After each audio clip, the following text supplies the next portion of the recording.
Bendito seja Deus, nosso Pai, que em sua misericórdia infinita nos reúne no amor do Cristo. Queridos irmãos, amados companheiros, você está no canal Servir e Amar Estudos Espíritas. E aqui você encontrará sempre palestras esclarecedoras e confortadoras. Aqui você encontrará aulas sobre vários temas do Evangelho e da Bíblia, os ensinamentos de Jesus. Inscreva-se em nosso canal, divulgue em suas redes sociais e para seus amigos. Ajude-nos a fazer um mundo melhor, de harmonia, de paz, para que todos nós possamos levar o Cristo que existe em cada um de nós a todos os corações, onde o Cristo ainda se encontra adormecido. Pai nosso que estais nos céus, santificado seja o vosso nome. Venha a nós o vosso reino e seja feita a vossa vontade, assim na terra como nos céus. O pão nosso de cada dia nos dai hoje. Perdoai as nossas ofensas, assim como nós perdoamos a quem nos tenha ofendido. Não nos deixeis cair em tentações, mas livrai-nos de todo o mal. Que assim seja. Graças a Deus e graças a Jesus.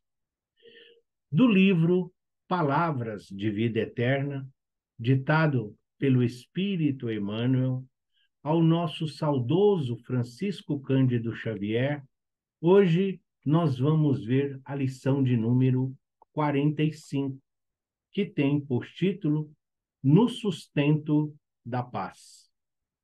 E começa então Emmanuel: vivei em paz uns com os outros. Isso está na primeira carta de Paulo aos Tessalonicenses, capítulo 5, versículo 13. Vivei em paz uns com os outros. Já não é um reflexo? Amai-vos uns aos outros como eu vos amei? Então, a recomendação de Paulo continua tão atual e necessária no nosso mundo de hoje. E começa Emmanuel. Costumamos nos referir à guerra qual se ela fosse um fenômeno de teratologia política, exclusivamente atribuível aos desmandos de ditadores cruéis, quando todos somos intimados pela vida ao sustento da paz. Teratologia é o estudo das malformações aí de um feto, das anomalias. Teratologia. Então, analisa as más formações, as anomalias de um feto em formação. E aqui ele está falando teratologia política, que seja as más formações dos políticos, dos dirigentes, daqueles responsáveis por guiar as ovelhas do Cristo aqui nessa terra. Então ele fala que muitas vezes nós simplesmente atribuímos a guerra e todas as suas consequências, fome, violência, destruição, simplesmente aos governadores, às autoridades do poder, onde estão ocorrendo neste momento aí essas guerras, esses desmandos, todos essas colocações que não fazem sentido no dia de hoje. É inconcebível para nós compreendermos que existe uma pessoa ainda mandando tirar a vida do seu semelhante, colocando pessoas inocentes ainda nas frentes de batalha, como se fossem feras selvagens, aí simplesmente atacando uns aos outros, possuindo dizimar. Sim, essas criaturas, esses espíritos responsáveis por esses tutelados, terão que prestar contas ao Criador. terão que prestar contas ao Cristo, sim, mas todos nós somos responsáveis pela manutenção da paz, com os nossos pensamentos, com as nossas atitudes, com os nossos desejos, com os nossos anseios, mas, acima de tudo, com os nossos exemplos. Por isso, a importância de se vencer a ignorância. Por isso, a importância do conhecimento, da educação. Por isso, a importância de ofertar a cada um o sustento pela sua própria manutenção. As criaturas precisam ser valorizadas. Sim, a esmola, a caridade, tudo isso ainda faz parte do nosso dia a dia, mas oferecer condições dignas exatamente acalma o coração. Muitas vezes, as criaturas, nos desespero perante a impotência que as situações lhes afligem, partem para este combate. E não estamos falando apenas de guerras entre nações, de guerra aí entre as pessoas, os continentes, e as guerras verbais, e as guerras emocionais, e as guerras de preconceito e de discriminação, e as guerras que travamos em nosso ambiente doméstico, junto àqueles que o Cristo reuniu para que nós pudéssemos amar, perdoar e ensinar. Guerras, todas elas, sim, trazem prejuízo, causam dor e sofrimento. Por isso, somos todos responsáveis pela manutenção da paz. Todos agimos uns sobre os outros, e ainda que a nossa influência pessoal se nos figure insignificante, não é menos viva na preservação da harmonia geral. Sim, todos, quando nós olhamos a imensidade que é a Terra, a imensidão do universo, para muitos nós parecemos ser insignificantes. Somos apenas mais um, né, aqui nesta comunidade. Somos apenas mais um ser, mais uma pessoa ou mais um espírito para aqueles que assim acreditam. Mas precisamos ter a certeza de que nós somos únicos. Não existe em nenhum lugar do universo uma outra pessoa igual a nós, um outro espírito igual a nós. Fomos criados simples e ignorantes, mas somos únicos. Existem em outros lugares outras pessoas parecidas conosco fisicamente. Afinal, o corpo material neste planeta, todos eles compõem o mesmo elemento. O sangue, todos temos, exceto algumas exceções, todos nós temos membros superiores nos braços, nas mãos, inferiores nas pernas, nos pés, cabeça, tronco, temos cérebro, coração, pulmão, ou seja, temos muitas coisas em comuns, mas somos únicos. E a nossa contribuição é exatamente de acordo com a nossa capacidade de amar, com aquilo que nós já dispomos. O vagalume também ilumina, a vela também ilumina, a lâmpada clareia, e o sol? O sol aquece, o sol ilumina, o sol brilha, o sol é uma fonte de energia, e todos eles são luz. À noite, não temos o sol com todas as suas propriedades, mas um vagalume é referência de luz. E nós, será que não podemos ser uma referência nas trevas da ignorância? Será que nós não podemos ser uma luz nesse mundo de maldade, de fome e de hipocrisia?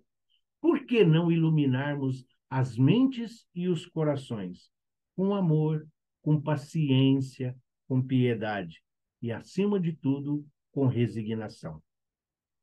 A floresta é um espetáculo imponente da natureza, mas não se agigantou sem o concurso de sementes pequeninas. A maior árvore já um dia foi semente. O carvalho, que é muito admirado, um dia foi uma bolota. Quando olhamos para as frutas que fazem parte da nossa materialidade fornece-nos o alimento, o sustento do corpo material. Sim, a laranja foi semente, o abacate um dia foi semente, e são duas sementes totalmente diferentes uma das outras. A diversidade de árvores e plantas em uma floresta mostra-nos o que é essa imensidão que hoje chamamos de universo. E não é apenas hoje um universo, por isso chamado multiverso. Muitos ainda dizem o universo é infinito. Não, infinitos são os universos. Mas aqui estamos nós, compreendendo o Cristo, que é a mais alta hierarquia espiritual que temos conhecimento, também foi criado simples e ignorantes. O Cristo também passou por planeta de provas e expiações. E hoje atingiu a esfera crística, que, como está no livro A Caminho da Luz, esclarecendo-nos, Emmanuel disse: existe uma comunidade de espíritos puros, da qual o Cristo faz parte, e que em suas mãos estão as rédeas deste universo. A Criador assim o colocou. Então, somos todos nós. Devemos olhar, sim, o edifício, o prédio, sim, ele também teve que sair do primeiro tijolo, teve que sair ali das primeiras bases, o alicerce, sim, uma construção segura, mas tudo tem um início, e às vezes muito simples. Por que olhar apenas a grandiosidade? É preciso entender o processo para que possamos viver o propósito existencial. Nossa deficiência de análise quanto à contribuição individual no equilíbrio comum nasce, via de regra, na aflição doentia com que aguardamos ansiosamente os resultados de nossas ações. Sequiosos de destaque pessoal, do imediatismo da terra, isso faz com que procedamos à maneira de alguém que se decidisse a levantar uma casa com total menosprezo pelas pedras, tijolos, parafusos e vigas aparentemente sem importância, quando isoladamente considerados, mas indispensáveis à construção. É aqui a grande participação de cada um de nós. Quando nós, ainda orgulhosos e egoístas, olhamos apenas à nossa volta, olhamos apenas para o nosso ambiente doméstico, somente para a minha função no ambiente de trabalho, somente no meu trabalho voluntário, na minha contribuição para o Evangelho de Jesus, nós compreendemos este verdadeiro significado. Sim, quando olhamos na rua, muitas vezes até tropeçamos nas pedras. Muitas vezes a areia é algo que só se remete à sujeira, à imundície. O cimento, então, é um pó que causa um determinado transtorno nos ambientes domésticos. O barro, que muitas vezes se forma, o barulho das ferramentas e do maquinário numa construção, nós muitas vezes olhamos individualmente. E isso incomoda, perturba, traz para nós verdadeiro horror, muitas vezes no nosso dia a dia, por algumas horas e às vezes até por meses. Mas quando olhamos o todo, quando olhamos a importância de tudo isso, compreendemos o significado de amar uns aos outros ou de amar ao próximo como a si mesmo. Tijolo, pedra, areia, cimento, água, maquinário, mão de obra, tudo isso na construção de um edifício, na construção de moradias, na construção de lares, na construção de ambientes domésticos.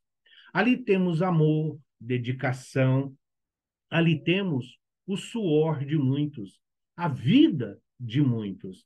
Ali temos o conhecimento de vários, e ali temos a dedicação, muitas vezes, de alguns que se sacrificaram para que outros pudessem ter um ambiente que os protegesse das intempéries da vida. É assim. E nós, muitas vezes, olhamos as autoridades, olhamos os poderosos, olhamos aqueles que detêm o poder, os dirigentes, o chefe, o patrão. Muitas vezes olhamos aqueles que estão em posição de destaque, esquecendo-se da responsabilidade que todos eles têm pelos seus tutelados. Quando Jesus disse a Pedro: Pedro, apacenta minhas ovelhas, ele está delegando uma responsabilidade. Ele está delegando a Pedro a oportunidade de exercitar tudo aquilo que ele aprendeu junto ao Mestre: humildade, simplicidade, exemplificação, direcionamento. Ele está dizendo a Pedro: acolhe, conforte, ensine, medite. Então, assim somos nós. Por que olharmos apenas as conquistas? Por que damos tantas importâncias às derrotas? Sim, o sol é uma oportunidade bendita de energia. O sol, muitas vezes, ele fica ali, escondido sob as nuvens. Um dia nublado, um dia chuvoso, mas a sua claridade está sempre presente. Não importa, nós temos essa necessidade. Assim somos nós na nossa caminhada. Sermos sempre essa referência de luz, de fé, de amor. Sermos essa referência de uma conduta moral e não nos preocuparmos o que nós estamos fazendo pelos outros, o que nós estamos fazendo pelos nossos irmãos, pelos nossos semelhantes. Qual é a nossa contribuição? Estamos contribuindo para a harmonia, o equilíbrio, a paz, ou nós estamos fomentando as discórdias, as discussões? Ou nós estamos simplesmente desagregando? Nós estamos sendo o pastor ou nós estamos sendo o lobo ali pronto ao saltar sobre as ovelhas? Mas o olhar atento do Cristo está sempre sobre nós. E esse lobo da maldade, esse lobo do egoísmo, esse lobo da inveja, sim, esse será dizimado. Por quê? O amor cobre uma multidão de erros. Habituamo-nos frequentemente a maldizer o irmão que se fez delinquente, com absoluta descaridade para com a debilitação de caráter a que chegou, depois de longo processo obsessivo que lhe corroeu a resistência moral. Quase sempre, após fugirmos da providência fraterna ou da simples conversação esclarecedora, capazes de induzi-lo à vitória sobre as tentações que o levaram à falta consumada.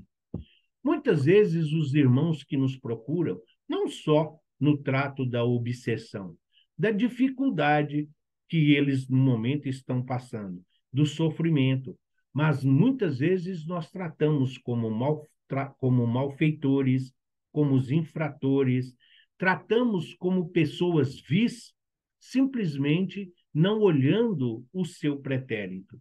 O que o levou a essa circunstância?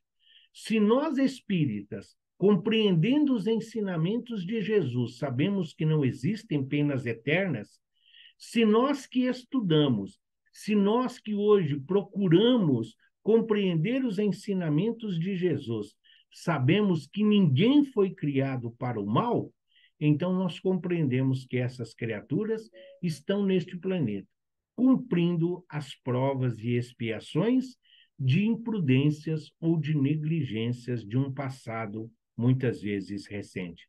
Mas nós, ao invés de oferecer recursos, ao invés de acolher, de confortar, de oferecer ferramentas a essas criaturas, e principalmente de valorizarmos o seu esforço em melhorar, não.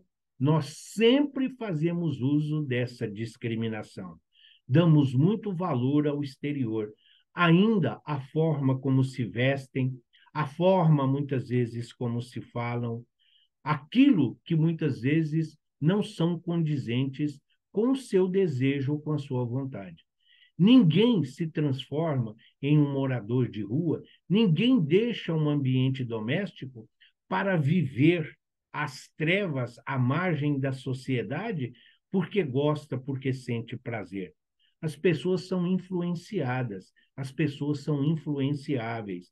Todos nós carregamos conosco o nosso passado, o homem velho.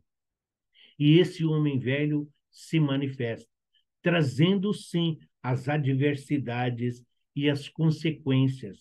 Temos, muitas vezes, junto a nós e a esses irmãos, credores, algozes, que exigem reparações imediatas.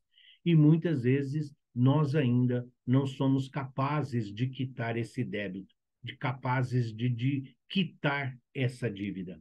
Estamos todos a caminho de a luz. Por isso, devemos estender aos outros aquilo que queremos que seja feito a nós.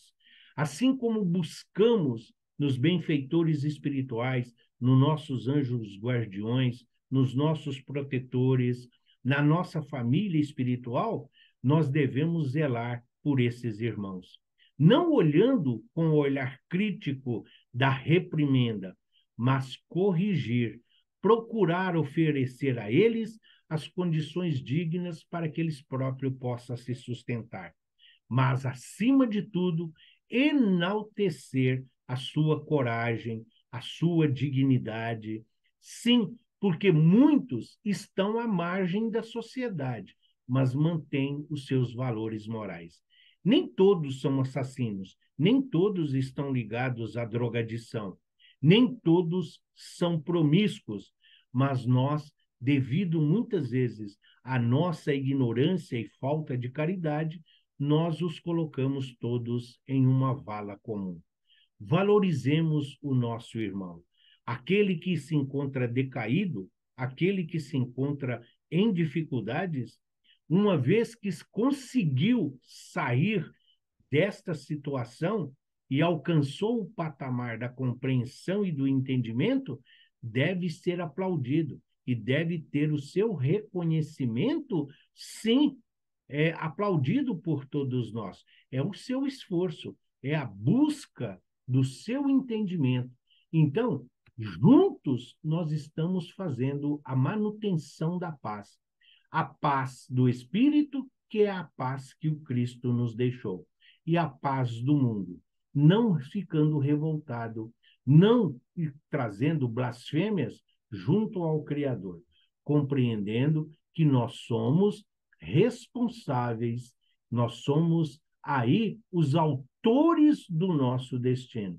Então, nós somos livres para fazermos o que quisermos, mas somos responsáveis pelas consequências e os desdobramentos dos nossos atos. Lideramos reclamações contra o estridor de buzinas na via pública e não nos pejamos nas maneiras violentas com que abalamos os nervos de quem nos ouve. Muito particular e muito boa elucidação. Nós observamos as criaturas que buzinam diante dos hospitais, que buzinam quando o semáforo está fechado, que buzina porque o nosso irmão não deu a seta, porque entrou em nossa vaga ali no estacionamento. Nós buzinamos para chamar a atenção de alguém, esquecendo-se que a nossa buzina, aqui muitas vezes, nós olhamos isso, mas a buzina incomoda quem está doente, a criança que está dormindo, quem está em um trabalho, em uma reunião, quem está em um programa, em uma hora de meditação. Tudo isso nós olhamos. Nós olhamos a buzina dos outros, o barulho dos outros, e esquecemos de olhar a nossa própria perturbação. Que tom nós estamos conversando com os nossos amados? Qual a tonalidade de voz imprimimos para pedir, para suplicar? Quantas vezes nós usamos da palavra para pedir perdão? Em que tonalidade ela está? Numa forma que cativa, acolhe e entende, ou de uma forma que humilha, de uma forma agressiva? Então, olhar o barulho dos outros dá a impressão de que nós já somos capazes de produzir apenas sons e sinfonias. Não, nós também causamos barulhos, nós também causamos estrondos, muitas vezes como verdadeiros trovões espirituais que assustam aqueles que caminham conosco.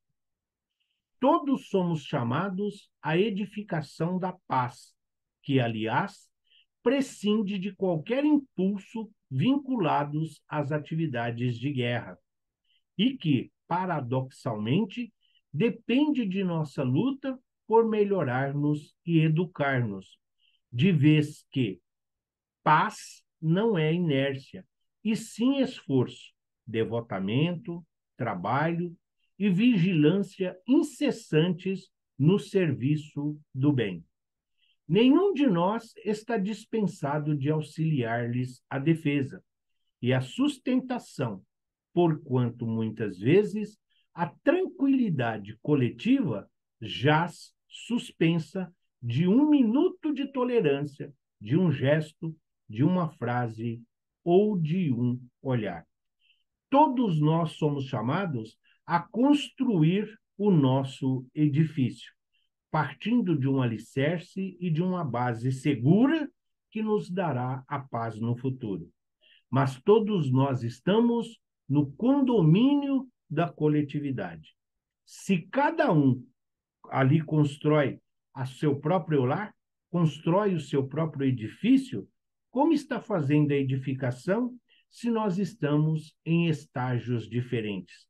Se o conhecimento é disponível para todos, mas nem todos conseguem fazer a aplicação. A casa é única, é individual, é o lar. O condomínio é coletivo. O condomínio é para todos. Tem áreas públicas, porque são de todos. E como nós estamos reagindo? O trabalho de manutenção, o trabalho de supervisão, de cuidado, é de todos. Enquanto cuidamos do nosso edifício espiritual, enquanto zelamos pela harmonia, pela paz do nosso condomínio espiritual, que é o material, também temos que oferecer ajuda, zelar, cuidado, orientar aqueles que estão conosco nesta caminhada e nessa jornada. Precisamos aprender a ver as qualidades sem nos sentirmos diminuídos. Precisamos aprender a aplaudir, sim, com resignação, com humildade, com simplicidade. Precisamos valorizar as conquistas dos nossos irmãos. Precisamos mostrar que todos temos as mesmas oportunidades. Alguns aproveitam, outros não. Capacidade individual é de acordo com o nosso processo, com o nosso propósito. O nosso planejamento reencarnatório diz respeito a nós, mas nós precisamos dos nossos irmãos e dos nossos semelhantes. Ajudar ao próximo, auxiliar ao próximo. Sem o próximo, nós não temos como desenvolver as virtudes divinas. O solo é fértil, a terra é boa. A semente veio muito bem preparada, mas depende do agricultor, depende do espírito que está aqui no comando. O corpo físico é apenas um instrumento, é apenas o condutor. Nós temos que trabalhar, nós temos que servir, nós temos que desenvolver as aptidões, mas não no sentido aqui de guerra, de conflito, não no sentido de combate, de procurar aí diminuir o outro, de exterminar o outro. O sentimento de paz, a manutenção da paz, parte das palavras do Cristo. Eu vos deixo a paz, não a paz do mundo. Eu vos dou a minha paz, porque essa é permanente, essa é para todos sempre, e essa está ao alcance de todos. Não te digas, pois, inabilitado a contribuir na paz do mundo. Se não admites o poder e o valor dos recursos chamados menores no engrandecimento da vida, faze um palácio diante de vigorosa central elétrica e procura dotá-lo de luz e força, sem a tomada. Sim, não adianta nada nós construirmos um grande edifício, construirmos uma fortaleza, construirmos uma bela família, construirmos um belo ídolo aos olhos daqueles que nos veem, daqueles que caminham conosco, mas não comungam da nossa intimidade. Por maior que seja a fortaleza, por mais segura que seja onde elas se encontram, é preciso ter sempre uma fonte de iluminação. Como nós vamos fazer? É o que ele está dizendo. É o que o Emmanuel nos ensina. De que adianta termos uma usina? De que adianta termos a fonte da energia? De que adianta termos o cabeamento? De que adianta termos a rede se nós não temos uma tomada onde ligar a luz? Essa tomada é a nossa conexão com o Cristo. O Cristo é a luz do mundo, a nossa luz. O Cristo é a nossa energia, o Cristo é a nossa força. A tomada está ali. Enquanto estivermos ligados ao Cristo, nós estaremos no caminho correto. Nós estaremos no caminho do bem e no amor. Desligamos a tomada, nos desconectamos da espiritualidade, nos desconectamos do Criador, do Todo-Poderoso. Ficamos a sós, ficamos à deriva no mar da vida. A manutenção da paz, a sustentação da paz é contribuição de todos nós. Vencendo o egoísmo e o orgulho, deixando o melindre de lado, ajudando a vencer a fome, a violência, tudo isso nós estamos contribuindo para a paz. Olhemos para os nossos entes queridos, para os nossos amados. Transformemos os ensinamentos do Evangelho, que hoje nós já conhecemos, em atitudes reais, em abraços, em sorrisos, em elogios sinceros, em corrigendas quando se fazem necessário. Não vamos impor a nossa verdade, não vamos exigir as mesmas convicções que hoje nós temos. É preciso respeitar o outro, é preciso respeitar o momento e a situação que cada um vive. Manter a paz em torno de nós e entender, estender essa paz ao mundo e a todos aqueles que, como nós, estão aqui a caminho da luz. Que assim seja, graças a Deus e graças a Jesus.